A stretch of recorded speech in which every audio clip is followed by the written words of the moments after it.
Bismillahirrahmanirrahim. Assalamualaikum warahmatullahi wabarakatuh. Halo teman-teman semuanya. Kembali lagi bersama saya di channel Diners. Di video kali ini saya akan membahas latihan soal P3K tentang maternitas dan gawat darurat ya. Kompetensi teknis bagian kelima. Sebelumnya teman-teman sudah saya berikan tentang kompetensi teknis bagian 1 sampai dengan 4. Sekarang kita ke kompetensi teknis bagian kelima, khususnya di maternitas dan gadar ya teman-teman. Oke, saya ucapkan selamat kepada teman-teman yang lulus, yang sudah ujian P3K. Semoga teman-teman bisa mendapatkan nilai yang baik ya, yang besar tentunya, biar teman-teman bisa lolos ke tahap selanjutnya, yaitu kelulusan ya, menunggu tanggal kelulusan. Oke teman-teman, langsung saja tanpa basa-basi kita langsung ke latihan soal P3K maternitas dan gadar ya, kompetensi teknis bagian kelima. Soal pertama, tindakan penanganan yang dilakukan perawat maternitas pada kasus prolaps tali pusat, kecuali A. Pemberian oksigen 4-6 liter per menit. B. Posisikan ibu Trendelenburg. C. Ibu dilarang untuk mengedan. D. Lakukan pemeriksaan dalam. Atau E. Apabila tali pusat menonjol ke vagina, masukkan kembali menggunakan tangan. Soal ini juga bukan hanya untuk perawat ya, jadi bisa juga untuk kebidanan ya. Oke teman-teman, mungkin di sini teman-teman sudah bisa atau sudah belajar ya tentang maternitas di video-video yang lain. Langsung saja kita jawab ya untuk soal nomor 1 ini, yaitu yang lebih tepat ya, yang dilakukan perawat maternitas ketika ada kasus prolaps tali pusat ya, penanganannya, kecuali yang E ya. Harusnya yang E itu harusnya apabila tali pusat menonjol ke vagina ya, bungkus longgar menggunakan handuk steril yang dibasahi normal salin yang steril.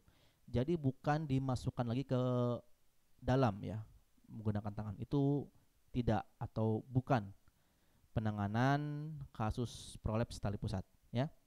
Untuk A sampai D itu benar ya, dan ini kecuali ya, kecuali berarti E. Oke, langsung kita ke soal nomor 2. Seorang ibu dengan G2P1A0 datang ke puskesmas untuk antenatal care. Saat ini perawat akan melakukan pemeriksaan Leopold 1. Tujuan tindakan pemeriksaan Leopold 1 adalah A. Mengetahui bagian janin yang terdapat di fundus uteri. B. Menentukan pundak kanan, pundak kiri. C. Mengetahui bagian terendah janin. D. Mengetahui sejauh mana persentase sudah masuk panggul. Atau E. Divergen atau konvergen. Nah, sebenarnya soal ini sudah saya bahas ya di soal sebelumnya, di bagian sebelumnya, tapi ini kita mengulang atau mengulas kembali teman-teman ya. Dan jawaban yang paling tepat di soal nomor 2 ini adalah A ya, mengetahui bagian janin yang terdapat di fundus uteri. Seperti ini teman-teman ya. Jadi untuk Leopold 1 itu bertujuan untuk mengetahui letak fundus uteri dan bagian janin yang terdapat pada bagian fundus uteri ya. Oke, langsung kita ke soal nomor 2. Soal nomor 3. Seorang ibu dengan G2P1A0 usia kehamilan 38 minggu datang untuk melakukan ANC juga ya teman-teman, seperti nomor 2. Saat ini perawat sudah menentukan bagian janin yang berada pada sisi lateral maternal. Apa tindakan selanjutnya yang akan dilakukan perawat? A. Mengetahui bagian janin yang terdapat di fundus uteri. B. Menentukan puka-puki. C. Menentukan bagian terendah janin. D. Mengetahui sejauh mana presentasi sudah masuk panggul. Atau E. Divergen, konvergen. Nah ini juga sudah saya bahas di soal sebelumnya ya. teman-teman. Teman-teman harus hafal ini tentang leopard ya, teman-teman. Dan jawaban yang paling tepat di sini adalah C ya, mengetahui bagian terendah janin ya.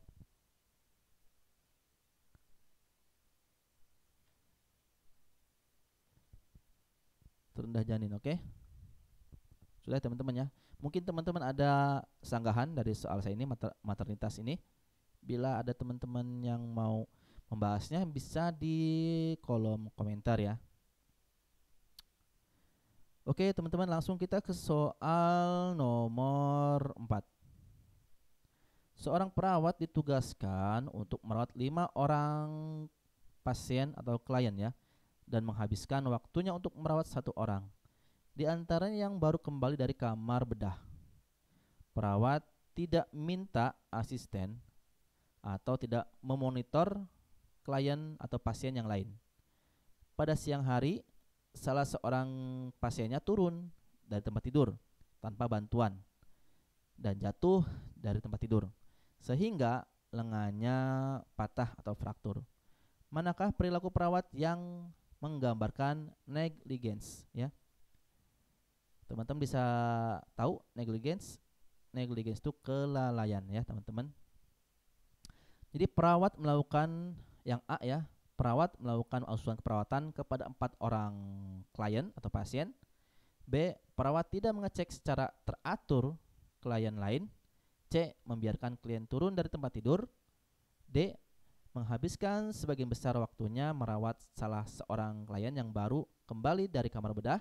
Atau E, tangan klien atau pasien yang mengalami patah.